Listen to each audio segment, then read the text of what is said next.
Okay, welcome everyone to Pathways Through the Orchard. Tonight is Parshat Tetzaveh.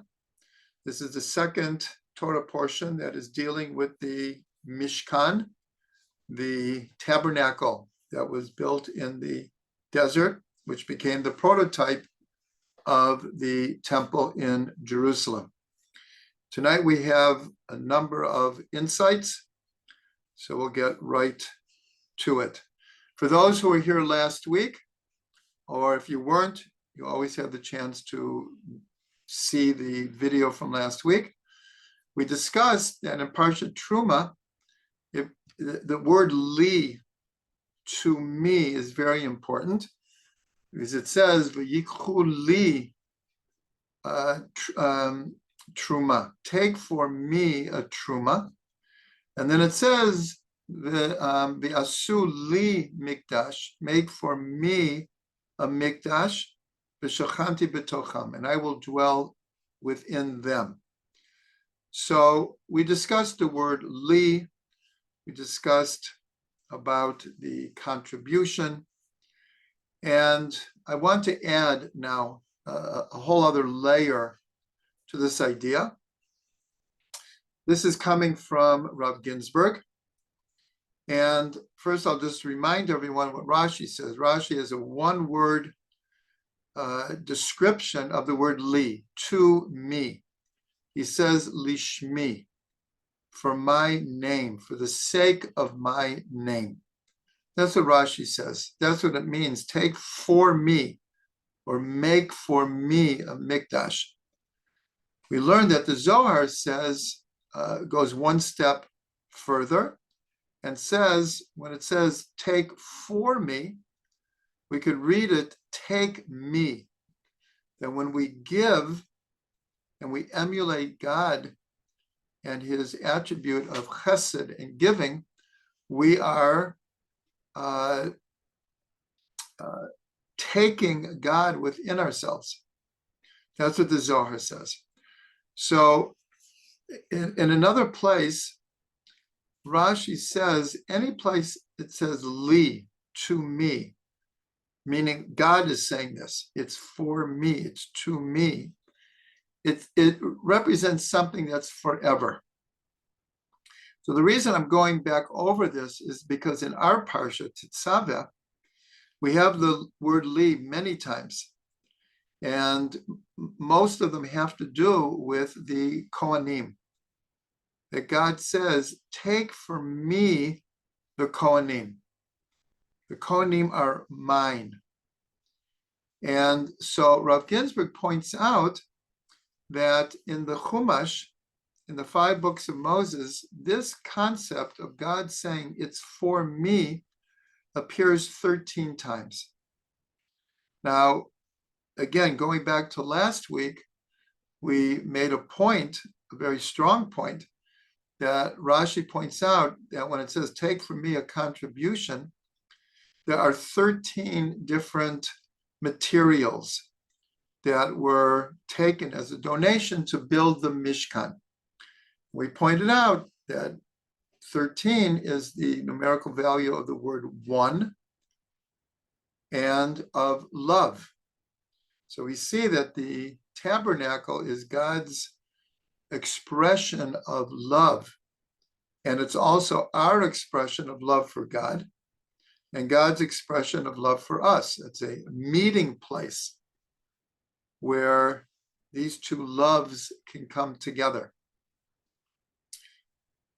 So here, Rav Ginsburg points out that this word li appears 13 times.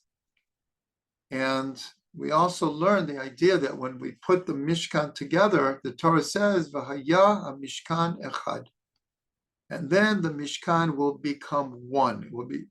It will manifest, express God's oneness. In other words, the experience of being in the tabernacle or in the temple was an experience of feeling God's oneness, God's presence, the Shekhinah.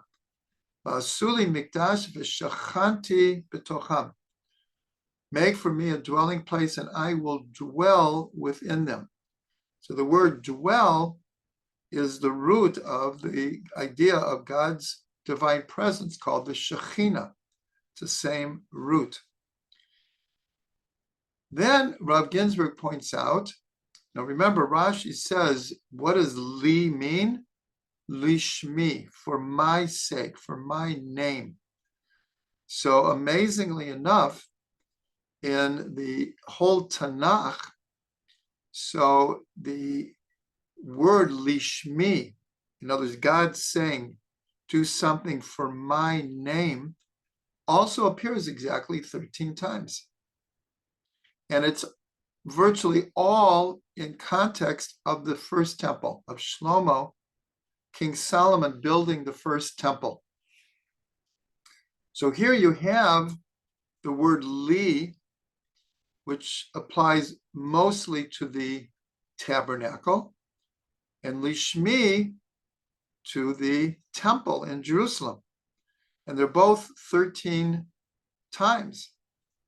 And amazingly enough, Rashi, that's the only word he says to explain what li means, is lishmi. So Rav Ginsburg points out this idea that anytime it says li, it's forever. And yet when we look at the temple, both temples were destroyed. But there the word is lishmi. And the tradition is that when the first temple was built, they used the tabernacle until that time. It was in many different places. The place it was the longest was in Shiloh. It was there for approximately 350 years. It was in Shiloh, but it was in a number of other places as well. But until the temple was built, we were using the Mishkan, the tabernacle. And so we're told that when the temple was built, everything in the Mishkan was hidden somewhere under the Temple Mount. To this day, we don't know exactly, but the tradition is it wasn't just discarded, and it wasn't just, some of it was, in a sense, became part of the temple, but many of the ingredients of the Mishkan were hidden away. And so Rav Ginsburg points out that the tabernacle still exists. We don't know where it is, but it still exists. And so he says that when it says li, yasu li mikdash, li represents the four-letter name of God, meaning the more essential, the essence of God, where lishmi, for my name, represents more the name Elohim in nature. And there's a verse that says, Hashem Elohim, Shemesh Umagain, Hashem Elohim. The sun and its shield is Yud-Kei Vav-Kei Elohim. In other words, the sun is a symbol of the essence of God's light. It is the ma'or. It is from where the light comes from. It's a source of the light. And Elohim, as the presence of God, is the shield, is the light that's emanating from the sun. It's connected to the source, but it's not exactly the source. Shemesh umagain Hashem Elohim. So Rav Ginsburg points out that the Mishkan lasts forever. The Mishkan, the temple was destroyed. And the idea is that li, for me, represents the essence. But the essence of God was incorporated into the temple. And so this is just a beautiful idea of these two words, both occurring exactly 13 times. And we said that 13 is the 13 materials that made up the Mishkan, and the word echad and ahava. So another thing we pointed out last week was the parsha begins Truma by Yedaber Hashem el Moshe lemor, and God spoke to Moshe saying. And we pointed out that this verse occurs 70 times. God speaking to Moshe saying 70 times. There is no other verse that's repeated so constantly. And 70, of course, represents the Shivim Panim LeTorah, the 70 faces of the Torah. But then we mentioned that there's one mirror image where it actually says, Vayedaber Moshe El Hashem Lemor. It's like a reversal. 70 times it says God spoke to Moshe saying, but one time it says Moshe spoke to God saying. So here I just want to point out that there are two verses where the word li appears, but it's from our side. Here we've been looking at God saying, take for me, or make for my name, li and lishmi. But in the Song of Songs, there's a very well-known verse that says, Ani ledodi, ledodi li. I am to be my beloved, and my beloved is to me. But here, we're the ones speaking the li. In all the other cases we've been talking about, it's God saying li, for me. But here we're saying, I am to my beloved, and my beloved is to me. And then there's another verse that actually is a mirror of that verse, where it says, Dodi li va'ani lo. I am to my beloved, and my beloved, and I am to him. So here we see the reciprocity of our relationship with Hashem, this love relationship, this feeling of being one with God. Like we say in Mincha of Shabbos, Ata echad, v'shimcha echad, u'mi k'amcha Yisrael goy echad ba'oretz. You are one, and your name is one, and who is like your people, one nation in the earth. So here again, we see that the purpose of the Mishkan is, again, the word Mishkan comes from Shechina, the Shechanti betocham, a dwelling place for God.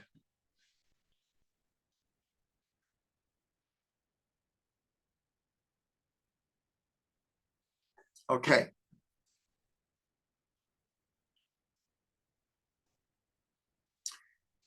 Okay, so the beginning of this parsha, the whole parsha has to do with the kohanim. There's a short introduction that I'm going to talk about now, about taking pure olive oil in order to light the menorah. After that, about a half of the Torah portion describes the clothing of the high priest and the regular priest, the kohanim. And the last part of the parsha describes the consecration of the kohanim. Because remember, it says, God says, take for me the kohanim, the kohen li. They will become kohanim for me. And so there was a whole ritual of consecration that they went through that this week's parsha describes. So now let's go back to the very beginning. And this is, God says, have Israel take for you pure olive oil to light the menorah. And the lighting of the menorah is described as a ner tamid, an everlasting light. So this obviously is very connected to what we're saying is the Mishkan over and over again, it uses the word li, take for me. And so here God is saying, take for me the kohanim, and that li means everlasting. And so the menorah is called the ner tamid, an everlasting light. And we're going to see in a minute the importance of this, but in every synagogue in the world, there is today it's an electric light usually, but there'll be some fixture in the synagogue that is lit all the time. And this represents the ner tamid. It's always lit. This is how we bring the menorah into today's synagogue. So what I want to do now is explain 7, call it degrees or levels of enclothement. Hopefully everyone is following the Living with the Times series. And there I talk about the clothing and the importance of the concept of enclothement. So we're not talking just about the clothing of the kohanim. We're talking about a much bigger concept called enclothement. And there I explain how God is enclosed in the world, and how the soul is enclosed in the body, and how energy is enclosed in matter, and how spirituality is enclosed in physicality. So I want to take the same idea now and go through 7 degrees of the light, because we're talking about the menorah, and the menorah had 7 branches.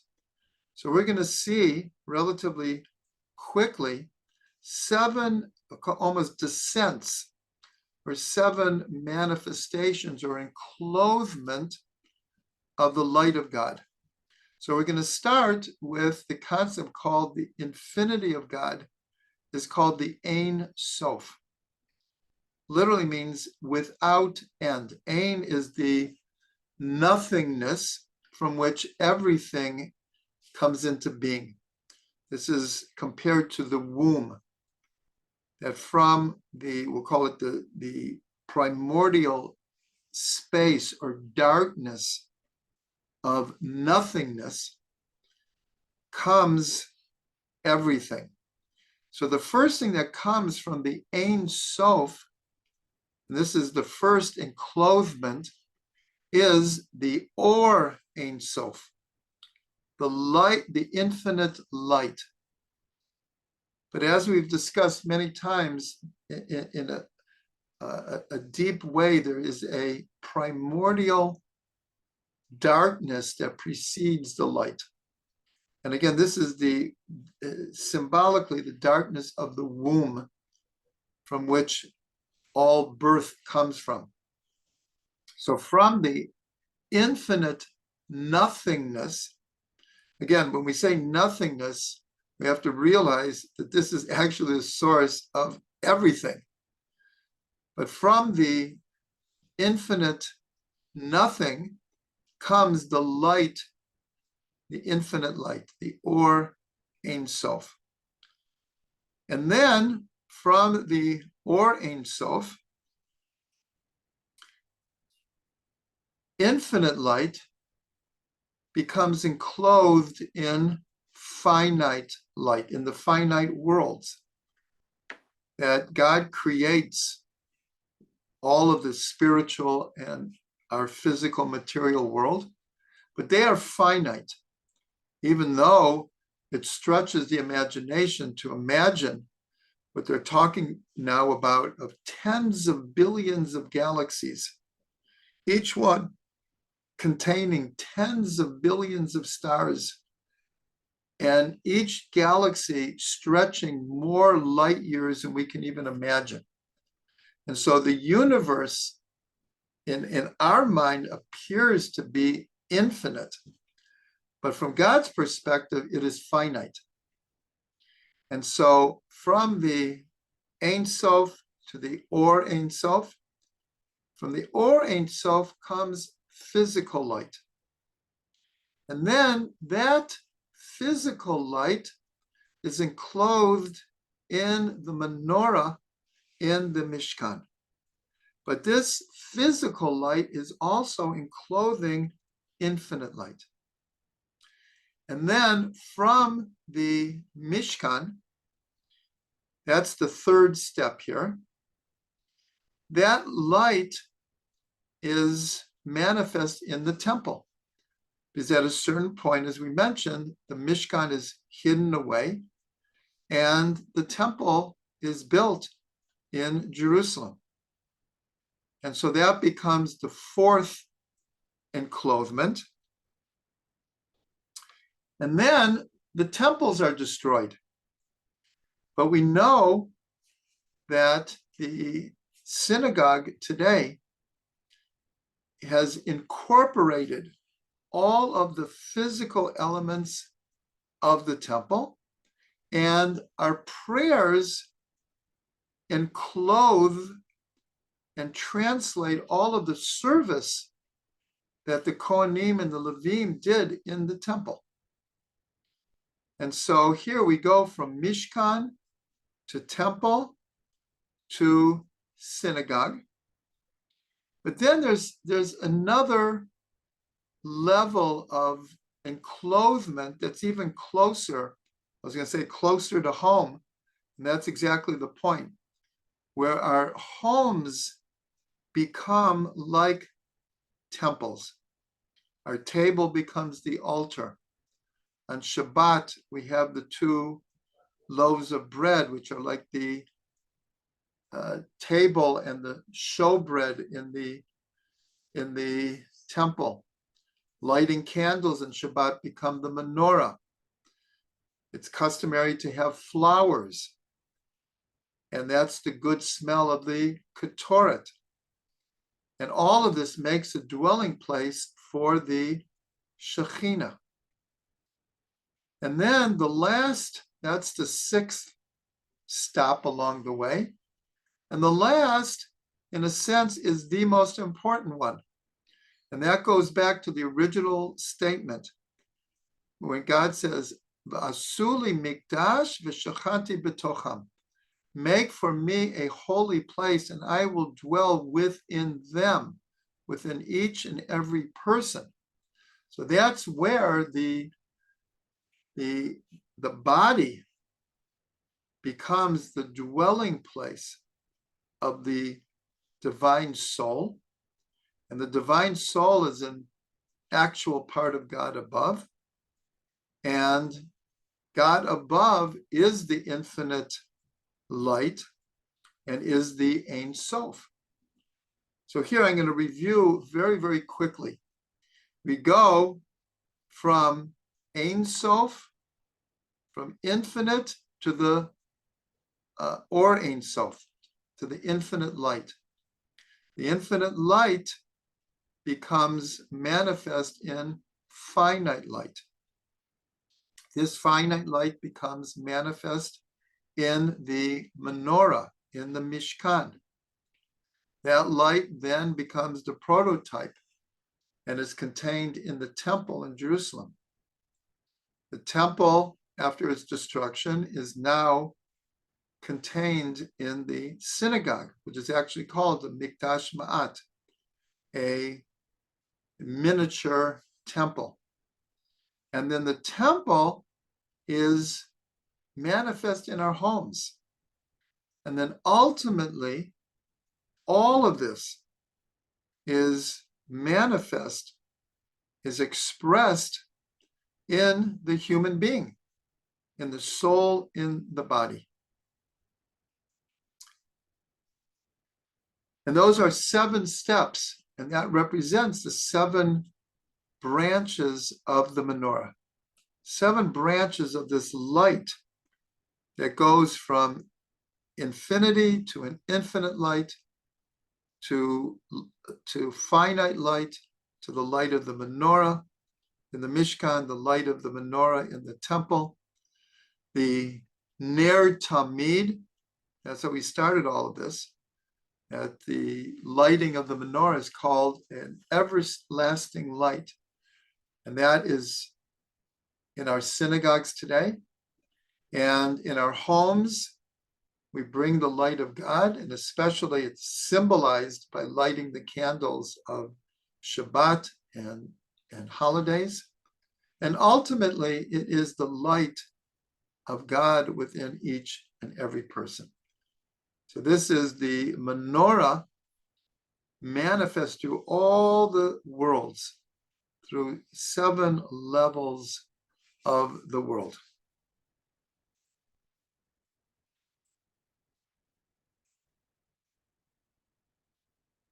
Okay, now our next insight is going to be about what's called the Choshen Mishpat.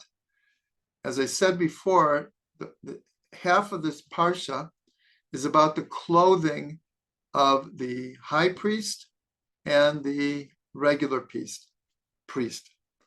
The regular kohanim have 4 different garments, and the Kohen Gadol has an additional 4 garments, 8 altogether.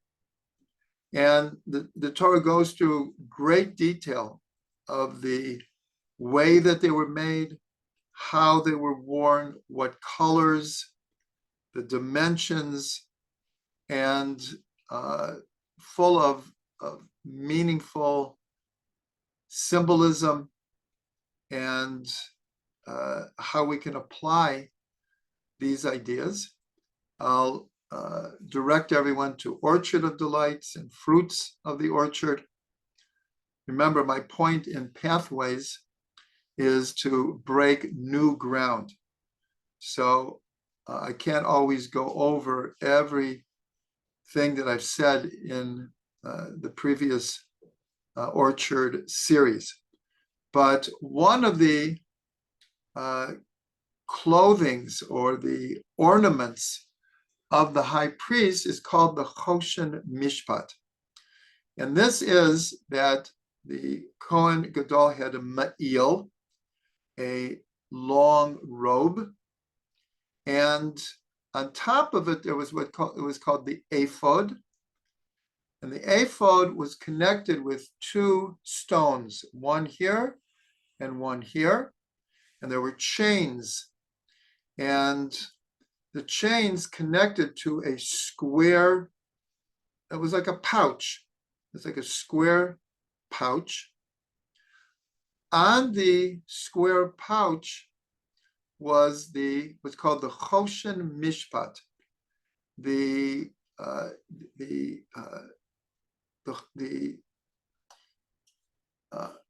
I'm trying to think of the translation of Choshen.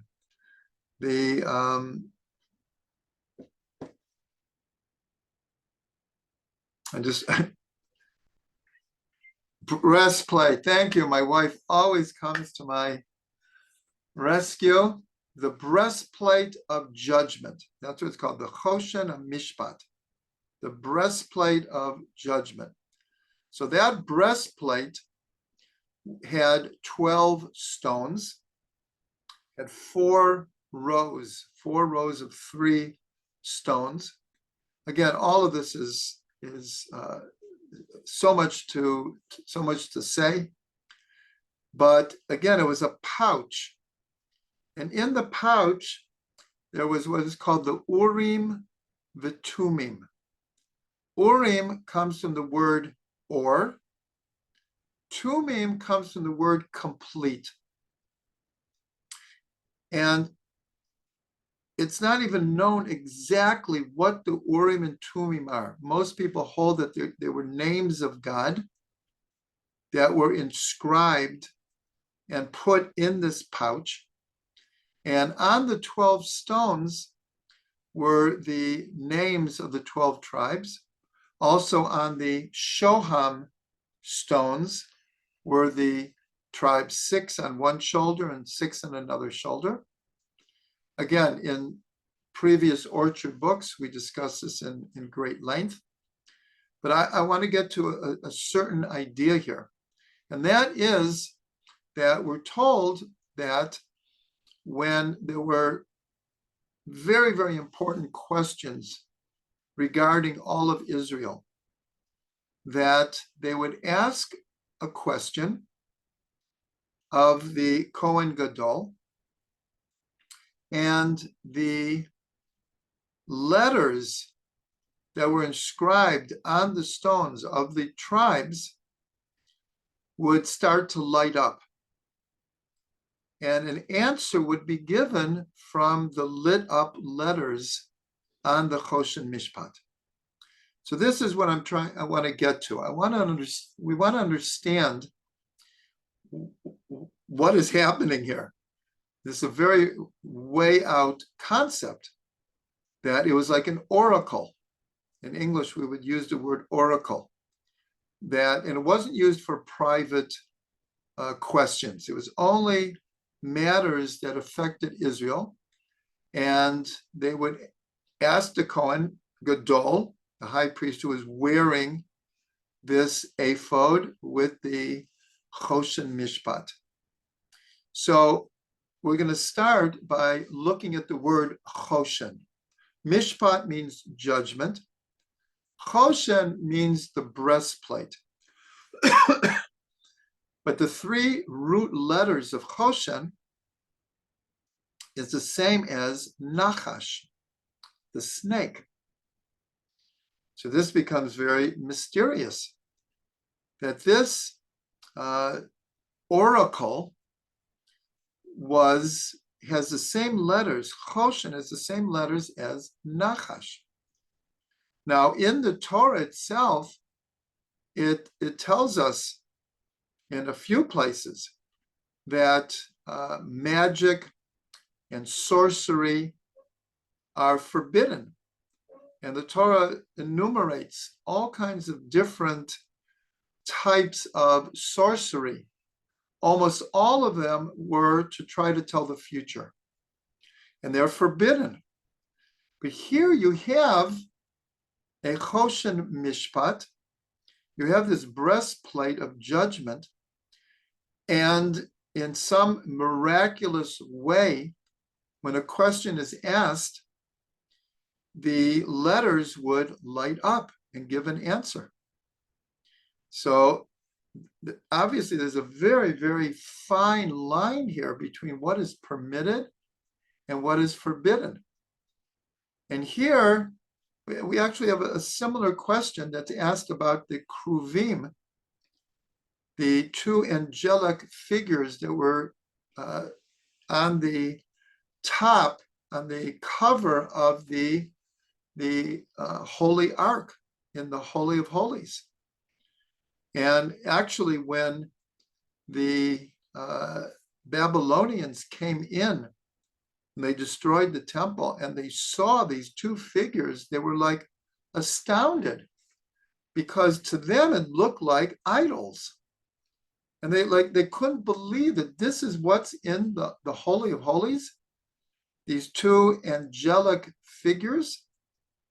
So again, there's a very, very fine line in general between many things that are permitted and those things that are forbidden.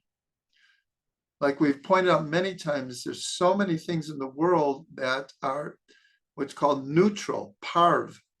It depends how they're used. Now here, we made the kruvim because God told us to make the kruvim. So therefore, even though it may appear to someone, especially someone who doesn't understand the oral tradition, it may appear to look like an idol. But since it was commanded by God, then it becomes permitted. So this reminds me, I don't know why I'm thinking of this, a story of the Rovchitzer Rebbe. At one time, one of his students came running to him saying, Rebbe, my father is having a heart attack. What do I do? So the Rebbe said, quick, make him a strong cup of coffee and give it to him. And so the student did that. and he gave the coffee to his father, and whatever the incident was, passed.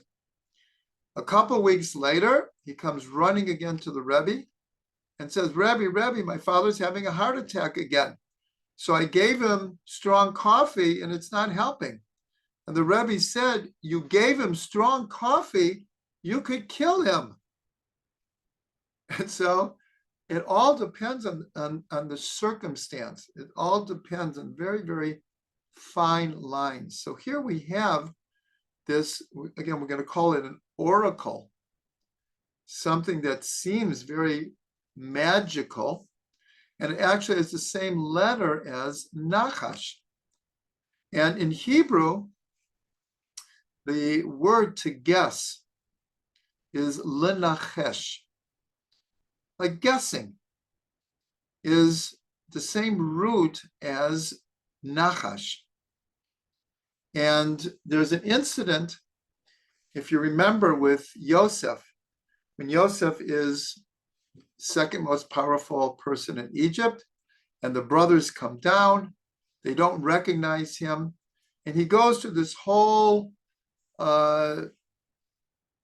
attempt to get them to do tshuva. And part of it was when he demanded that they bring Benjamin, their youngest brother, down, because they said we have one more brother at home. So as it were, to test them.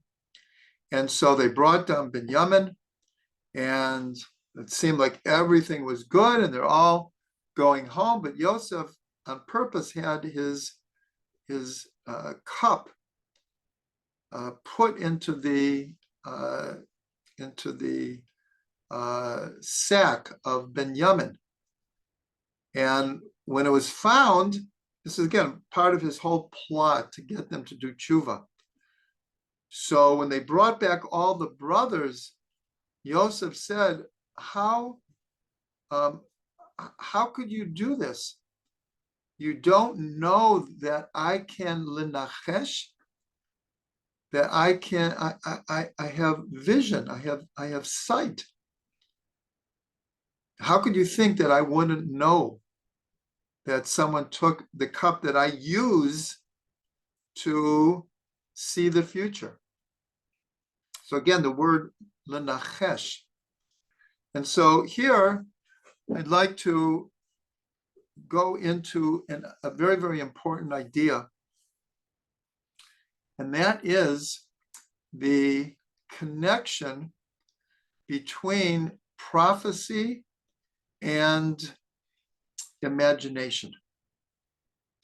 Because the Nachash is connected to what's called fallen imagination, because he convinced Eve to eat from the tree of knowledge of good and evil because he awoke her imagination, and he said, if you eat from the tree, you'll be like God. And so he sparked her imagination, and she went ahead and ate from the tree. And so here we have really an amazing idea from both Maimonides and the Ramchal about prophecy. And both of them write extensively that the ability to have prophecy is based on the imagination. Now, we would think that prophecy comes through the intellect. God comes and gives over certain information to the prophet, and through their intellect, they are able to impart it to other people. But both Maimonides, the Rambam, and the Ramchal write extensively that there is a place for the intellect, but that's not the key place. The key place of prophecy is a rectified sense of imagination. And so here, I'm just trying to connect this all to try to understand this Choshen Mishpat and why it has the same letters as Nachash. And here we'll point out something that's well known, that the numerical value of Nachash, the snake, and of Choshen equals Mashiach, 358. It's the same letters, excuse me, the same numerical value of Mashiach and Nachash. And at first glance, it's like, what could be more opposite than the Nachash and the Mashiach? But what they have in common is the sense of imagination. The difference is the Nachash is a fallen, blemished sense of imagination, whereas the Mashiach and a prophet is a rectified sense of imagination. So in Hebrew, the word for imagination is dimayon. That's what imagination means, dimayon. And here we'll see that the root is dam, adam, and dam means blood. So imagination is actually connected in a certain way to the lowest level of a human being, the level of the Nachash, the Yetzer Hara. But when that power of imagination is rectified and purified and made holy, it becomes the vessel for prophecy. And that's why the Arizal said that of all of the sfirot that are the channels for prophecy, we might think maybe Keter, the supraconscious, or Chachma, Bin, and Dat, wisdom, understanding, and knowledge. But the Ari says it's Netzach and Hod, the lower instinctual parts of the soul. Because when that energy is fixed and elevated, it becomes the source of prophecy.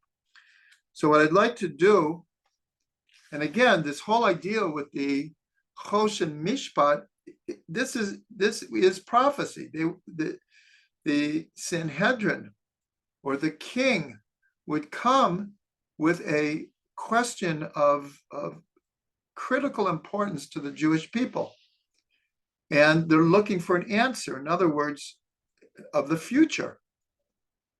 And so this Choshen Mishpat became a channel of prophecy. So I want to read, I'm going to read from the Guide to the Perplexed. This is Maimonides' great philosophical work, the Guide to the Perplexed. And in it, he speaks extensively about prophecy and divine inspiration. So I'm quoting a translation in English. He says like this: prophecy is, in truth and reality, an emanation sent forth by the divine being through the medium of the active intellect. In the first instance, to man's rational faculty, and then to his imaginative faculty. It is the highest degree and greatest perfection man can attain, and it depends upon the most perfect development of the imaginative faculty. Prophecy is a faculty that cannot in any way be found in a person or acquired by a person through the refining of his mental or moral faculties alone. For even if these were as good and perfect as possible, they would be of no avail unless they were combined with the highest natural excellence of the imaginative faculty. So this is telling us something obviously very deep, that the prophetic experience, in a certain way, it passes through the intellect. And the reason it does is because the way to perfect the imagination is through the intellect. And that's what the Alter Rebbe says, that we've quoted many times, that Hamoach shalit al halev, the mind has to rule over the heart. But here, it's not even the heart. It's the heart is chesed, gevura, and teferet. Here we're talking about netzach hod, even not lower, but more instinctual, more like from the gut kind of understanding. And so the source of much of what we know about prophecy comes in Parshat Bahalotcha, and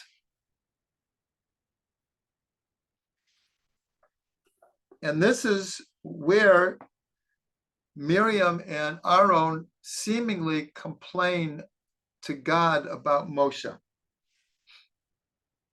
And God comes and he explains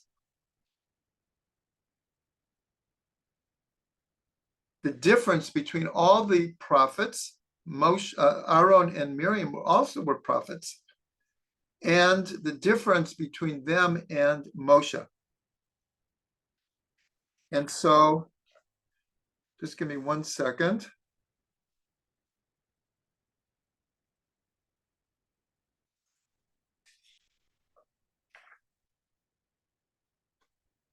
So this is what God says. He says like this. This is in Bahalotcha, chapter 12, verse 6. But I'll just say it in English just to save time. So God says to Aaron and Miriam, listen to my words. If there will be prophets of God among you, in a vision I will appear to them. In a dream I will speak to them. Not so my servant Moshe. In all of my house he is the faithful one. Mouth to mouth I speak to him, and I don't do it in riddles or symbolism. So even though this is a short description, again, Maimonides and the Ramchal explain in great depth that all the other prophets, God came to them in a vision, in a dream-like state. It could have been like a real dream or a daydream. We'll call it a daydream, but it's a vision. And that's what we read before, that Maimonides said, all prophecy emanates from a vision from God. It can't be self-induced. It has to be, a person can make themselves ready for prophecy, but he can't bring prophecy upon himself. He can become a fitting vessel. So all the prophets received their prophecy in visions, in riddles, metaphors, allegories, and then through the imaginative faculty in their soul, they were able to then translate it into words that we read in the books of the prophets. But the prophetic experience was an awesome divine revelation that it didn't come necessarily in words. It came in a vision where the prophet sees everything clearly that God is trying to reveal to him or her. But again, the Rambam and the Ramchal make a very important point that it has to come through the imaginative faculty. And so we said before that the word for imagination is dimayon. And it's interesting because it's dam and then yud vav nun. Yud vav nun is the same last three letters of the word for logic, higayon. There it's hey gimel, yud vav nun. So intellect and imagination are sharing actually the letters of Yavan, of Greece, because Greece represents pure intellect and logic, but it lacks the prophetic type of experience. And so, as we said, dimayon is dam. When dam, which represents the passions and in a low state of lust, but when this energy, the energy of the nachash, is fixed and refined, it becomes the highest source of Mashiach. It becomes the revealed and rectified level of Mashiach. Now, each and every one of us has this these forces within us, and they can either, like the Yetzer Hara, drag us down, as represented by dam, or it could raise us up to become a fitting vessel for prophecy. So one other thing is that along with the word for imagination being dimayon, along with dam, these two letters are also the root of what's called domeh. Domeh in Hebrew means to be like, to understand similarities, to see connections, to understanding metaphor and allegory and symbolism. And there's a verse in Isaiah, I believe it's 14:14, where he says, Adameh le'elyon. I will, the first part of the verse is, I will elevate myself like on the mountain. Adameh le'elyon, and I will be compared to the Most High. And of course, this is part of the word Adam, a human being. And as we've said many times, Adam, the Aleph of Adam, is the divine soul. And the Dam, the blood, is the body. And so a human being is a composite of both forces. And so the power of imagination is the power to make connections, leaps of thought process, to be able to jump from one idea to another and tie them all together. That's the power of imagination. And that's why when God granted a prophet a vision, the vision is coming through in like pictorial symbolism. And when the prophet comes out of the vision, it's clear. But then the prophet's imagination has to take these symbols and translate them into words that other people can understand. And that's the power of imagination that Rambam and the Ramchal are talking about. And so it can start through the intellect, but it's dependent on this ability. And it's not just an intellectual ability to make similarities. It has to come from a much, much deeper type of wisdom. And so here I'm going to connect to one more idea. But before I do it, just to wrap this up, the reason I got into this whole idea of prophecy is because when the letters of the Choshen Mishpat would light up, this was a state of prophecy. And it was dependent on the Kohen Gadol being a clear vessel.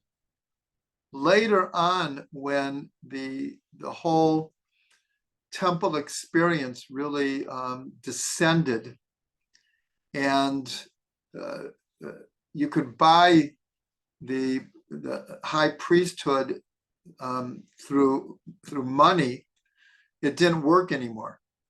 It was only when someone like Aaron a Cohen and some of the priests in the first temple were on the level that the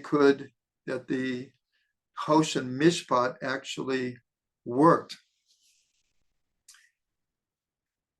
And so in this week's Parsha, and it's repeated a few other times because we have more Torah portions coming that are dealing with the Mishkan. And this is the term Chachmei Lev, where it talks about that the people, the artisans who made the Mishkan, they were those who had wisdom of the heart. So in next week's Parsha, it comes in this week's Parsha, this idea, the ones that were making the vestments, the clothing of the kohanim. So it's in chapter 28, verse 3. It says, V'ata, God is speaking to Moshe, Tidaber el kol chachmei lev. Speak to all of those who have wisdom in their heart. Asher miletiv, that I will fill them with a ruach of chachma, a spirit of wisdom. Vasu et bigdei Aaron lekadsho lekahaen li. That they will make the clothings of Aaron, and he will administer for me, lekahano li. And in next week's parsha, it repeats this idea that the artisans were called the ones with wisdom in their heart. So here I'm just connecting this because we're talking about prophecy coming through the intellect, but just passing through it to the imaginative faculty. But the way to fix the imaginative faculty is through the intellect. And that's what the Alter Rebbe said, that the moach shalit al alev, the intellect has to rule over the heart and the lower drives of a human being. And so here we just see just a beautiful connection, what's called the wisdom of the heart. And that's why the Alter Rebbe, who was very, very strong on the intellect, that's why Chabad is a acronym for Chachma, Bina, and Dat, wisdom, understanding, and knowledge. These are faculties of the mind. But the Alter Rebbe said that there are times when the wisdom of the heart must be listened to, that it reaches a higher place than just the pure intellect. But here we're saying that there's even a deeper wisdom in what we'll call the gut. And this is, we're told that the word melech, king, applies to each person. The mem of melech is moach, the brain, the intellect. The lamed of melech is lev, the heart. And the chaf of melech are the klayot, the kidneys. And it says about Avram Avinu that Avram Avinu and the other patriarchs and matriarchs kept the whole Torah even before it was given. So the question is, how did they know?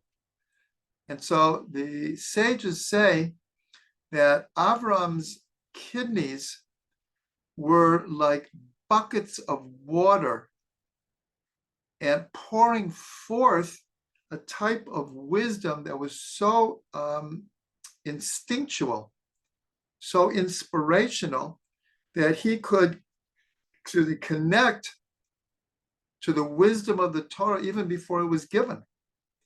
He just picked up on it from the depths of his being. So this is the root of prophecy. This is the place where the Kohen Gadol had to be in for the Choshen Mishpat to work. And in the Tikkunei Zohar, there's a section called Petach de Eliyahu, the opening that Eliyahu and Navi spoke out. And it's all about the 10 Sfirot. It appears in many Sidurim before Kabbalat Shabbat. And many people say this before Kabbalat Shabbat every week. And in it are symbolic terms or names for the different Sfirot. And when it gets to Bina, it says, Bina liba uba halev yavin. That Bina is understanding. It's one of the intellectual faculties, one of the intellectual Sfirot. But it says, Bina liba, Bina, the understanding of the heart. And through it, the heart understands. So here we see a beautiful unity of the wisdom of the mind and the wisdom of the heart. And that prophecy and divine inspiration actually combines the wisdom of the mind, the heart, and the inside of the inside of our gut, instinctual, inspirational, inside of the insides. Because that's what Reb Shlomo used to say, the inside of the inside. So we should all be blessed. We should all be blessed with this chachma of the lev, chachmei lev. And may, through the study of the Mishkan, that we should merit to see the building of the third temple soon and in our days.